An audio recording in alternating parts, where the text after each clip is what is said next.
Sus hermanos Micah y Matthew estaban en el patio, su padre en el porche hojeando un catálogo de ventas por correo. Todos llegaron corriendo y se quedaron paralizados al ver a Abigail, que entonces tenía 12 años, corriendo por el calvero donde poco después se alzaría el granero, con la comadreja colgándole del brazo como una estola y moviendo las patas traseras en busca del apoyo en el aire. Tenía el traje, las piernas y los zapatos ensangrentados. Su padre fue el primero en reaccionar. John Fremantle tomó un leño del montón que se hallaba junto al tajo y le gritó: «¡Detente, Abby!». Su voz, que había sido la voz de mando indiscutible desde su infancia, cortó por lo sano la oleada de pánico que invadía su mente al ver que no podía hacer nada por librarse del animal. Su padre descargó el leño y Abigail sintió un dolor insoportable que le corrió hasta el hombro. Pensó que tenía el brazo roto. Luego aquella cosa marrón que tanto sufrimiento y sorpresa le había causado, pues en el terrible acaloramiento de esos breves momentos, ambos sentimientos resultaban inseparables. Aquella cosa yacía en el suelo, con todo el pelaje manchado por la sangre de Abigail. Entonces Micah dio un salto, dejándose caer con los pies, y se oyó un espantoso crujido final, como el que te retumba en la cabeza cuando masticas caramelos duros. Si no había muerto antes, ya lo estaba definitivamente. Abigail no se había desmayado, pero tuvo un ataque de histeria y no dejaba de sollozar y de chillar. Para entonces también se había reunido con ellos Richard, el hermano mayor con el semblante pálido y asustado. Cambió con su padre una mirada insegura y aterrada. «Nunca en mi vida he visto a una comadreja hacer algo semejante», dijo John Fremantle, sujetando por los hombros a su hija, que seguía llorando.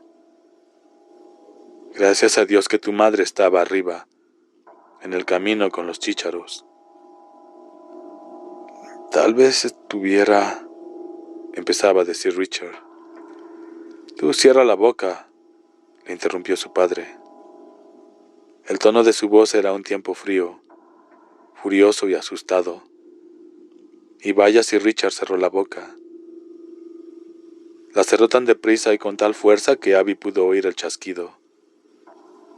Luego su padre le dijo a ella: «Vayamos a la bomba, Abigail, cariño, y te limpiaremos esto». Pasó un año antes de que Luke le dijera lo que su padre no quiso que Richard expresara en voz alta: que casi con toda seguridad aquella comadreja debía de estar rabiosa, y que de ser así, ella había sufrido una de las muertes más horribles que los hombres conocían. Pero la comadreja no estaba rabiosa. La herida cicatrizó perfectamente. De todas maneras, desde entonces, siempre la habían aterrado aquellos animales de la misma manera que algunas personas sienten pánico ante las ratas y las arañas. Si al menos la epidemia se las hubiera llevado en vez de llevarse a los perros. Pero no había sido así, y ella era... Tu sangre está en mis puños. Una de las alimañas se abalanzó rápidamente y rasgó el tosco tejido del saco. «¡Ey!», chilló Abigail. «¡Fuera de aquí! ¡Fuera de aquí!». La comadreja retrocedió como un rayo. Parecía reír y un jirón de tela le colgaba de la boca. Las había enviado él, el hombre oscuro. La embargó el terror. Ahora ya había decenas, grises, marrones, negras, todas olfateando a las gallinas. Se alineaban a ambos lados de la carretera, ávidas por alcanzar algo que lo que husmeaban. «Tendré que dárselas», pensó. «Todo ha sido para nada. Si no se las doy me harán trizas. Todo para nada». En las sombras de su mente podía ver la mueca del hombre oscuro, sus puños alargados goteando sangre. Otro tirón al saco, y otro. Las comadrejas que se encontraban al otro lado de la carretera se estaban deslizando ya en dirección a Abigail, agazapadas, arrastrando los vientres por el polvo. Sus ojillos salvajes brillaban como punzones de hielo a la luz de la luna. Pero escuchen, quien crea en mí no perecerá, porque yo he puesto en él mi signo y nada le tocará. Es mío, dijo el Señor. Se puso en pie todavía aterrada, pero segura ya de lo que tenía que hacer. «¡Largo de aquí!», les gritó. «Sí, son gallinas, pero son para mis invitados. Y ahora, lárguense». Retrocedieron. Sus ojillos parecían inquietos, y de repente se habían esfumado. «Un milagro», se dijo, y se sintió rebosar de regocijo y alabanzas hacia el Señor. Y entonces de súbito se quedó helada. En alguna parte lejos hacia el oeste, más allá de las rocosas que ni siquiera aparecían visibles en el horizonte, sintió abrirse un ojo que centelleaba y se volvía hacia ella vigilante. Con la misma claridad que si hubiera dicho las palabras en voz alta, le oyó preguntar: «¿Quién está ahí? ¿Eres tú, anciana?». «Sabe que estoy aquí», musitó ella en la noche. «Ayúdame, Señor, ayúdame ahora, ayúdanos a todos nosotros». Echó a caminar de nuevo hacia la casa con el saco a rastras. Aparecieron 2 días después, el 24 de julio. Abigail todavía no había hecho todos los preparativos que quería. Volvía a estar coja y casi imposibilitada de levantarse. Iba renqueando de un sitio a otro con la ayuda del bastón, y apenas era capaz de bombear el agua del pozo. Al día siguiente de la matanza de las gallinas y de haber plantado cara a las comadrejas, se había quedado dormida largo rato por la tarde, completamente agotada. Soñó que se encontraba en un alto y frío desfiladero en medio de las rocosas, al oeste de la línea de división continental. La carretera 6 se prolongaba zigzagueante entre altas paredes de roca que daban sombra a aquella quebrada durante todo el día, salvo desde las 12 menos cuarto de la mañana hasta la 1 de la tarde. En su sueño no era de día sino noche cerrada, sin luna. De alguna parte llegaban los aullidos de los lobos, y de repente un ojo se abrió en toda aquella oscuridad, rodando horriblemente de uno a otro lado, mientras el viento se movía solitario a través de los pinares y los abetos azules de montaña. Era él y la estaba buscando. Se despertó de aquella larga e intensa siesta sin haber experimentado el menor descanso. Más bien al contrario. De nuevo suplicó a Dios que no la abandonara, o que al menos cambiara la dirección en la que él quería que fuese. Norte, sur, este. Señor, y abandonaré Hemmingford Home cantando vuestras alabanzas. Pero hacia el oeste no, hacia el hombre oscuro no.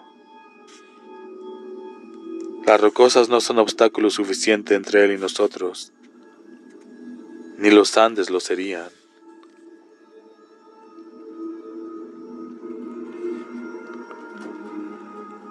Pero no importaba.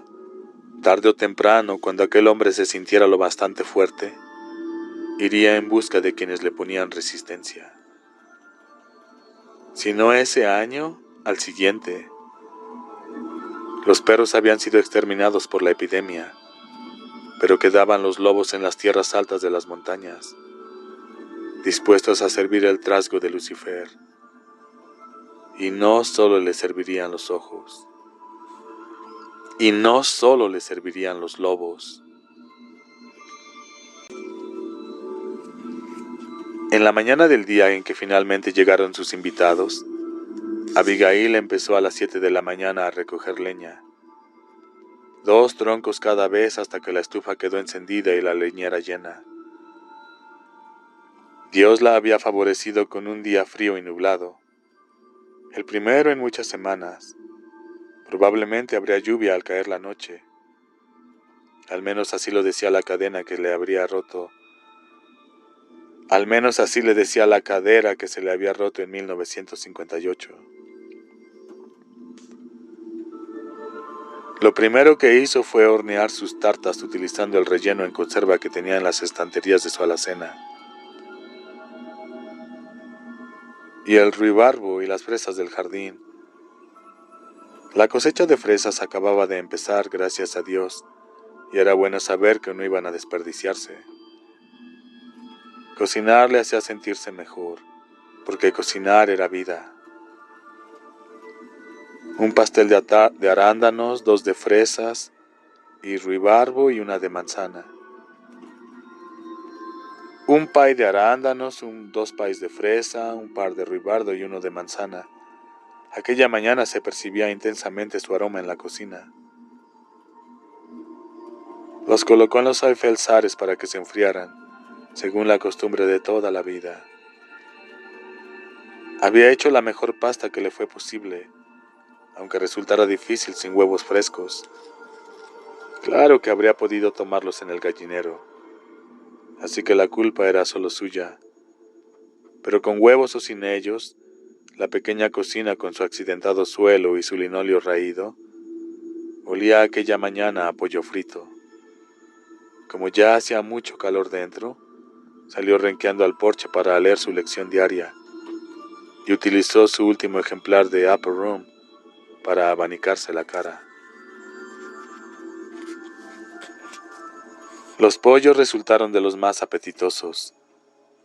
Uno de aquellos visitantes podría salir a tomar 2 docenas de mazorcas de maíz tiernas y dulces y podrían disfrutar de un excelente refrigerio al aire libre. Una vez hubo colocado el pollo en servilletas de papel, salió al porche trasero con su guitarra. Se sentó y empezó a tocar. Cantó todos sus himnos favoritos. Su aguda y temblorosa voz se fundió con el aire inmóvil. Sufrimos pruebas y tentaciones.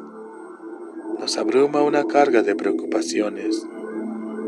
Jamás debemos desalentarnos, sin ofrecernos en plegaria al Señor.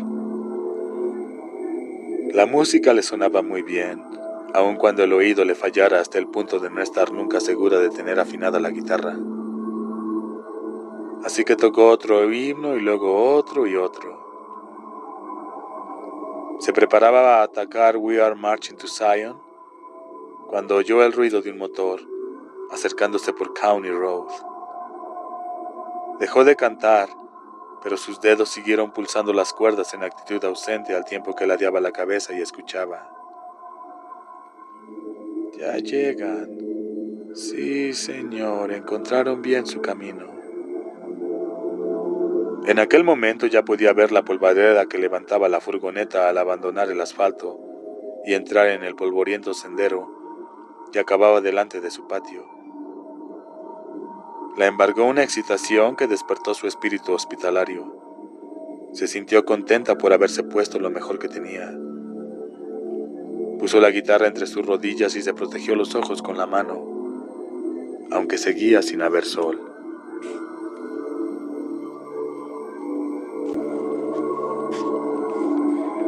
Sí, ya podía verla, una vieja camioneta de granja, una Chevrolet que avanzaba con lentitud.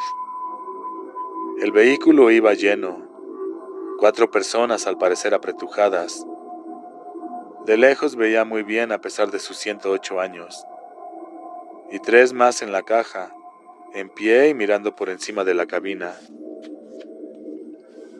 Pudo ver a un delgado hombre de pelo rubio, a una joven pelirroja y en el centro, si ese era él, un muchacho que estaba aprendiendo a ser un hombre. Pelo oscuro, rostro enjuto, frente despejada. La había visto sentada en su porche y empezó a agitar frenéticamente la mano. Un instante después, el hombre rubio hizo lo mismo. La muchacha pelirroja se limitó a mirar. Madre Abigail levantó la mano y lo saludó a su vez. Alabado sea Dios por traérmelos, murmuró con voz ronca, y las lágrimas le resbalaron por las mejillas. Te lo agradezco mucho, Señor. La renqueante camioneta entró en el patio sonando como una matraca. El hombre que iba al volante llevaba un sombrero de paja con una banda de terciopelo azul y una gran pluma en ella. ¡Yahoo! Gritó al tiempo que saludaba con la mano. ¡Hola, madre! Ni creía que tal vez estuvieras aquí y aquí estás. ¡Yahoo! Hizo sonar la bocina. En la cabina había un hombre de unos 50 años, una mujer de la misma edad y una niña con un mono de pana roja, y una niña con un overol de pana roja, con un peto de pana roja. La chiquilla saludó tímidamente con una mano, mientras se chupaba el pulgar de la otra. El joven con el parche en el ojo y el pelo oscuro. Nick saltó por el costado de la camioneta antes siquiera de que se hubiera parado. En cuanto recuperó el equilibrio, se dirigió hacia la mujer negra. Su expresión era solemne, pero sus ojos brillaban de alegría. Se detuvo ante los escalones que conducían al porche y luego miró en derredor asombrado. El patio, la casa, el viejo árbol con su columpio neumático. Y sobre todo, ella.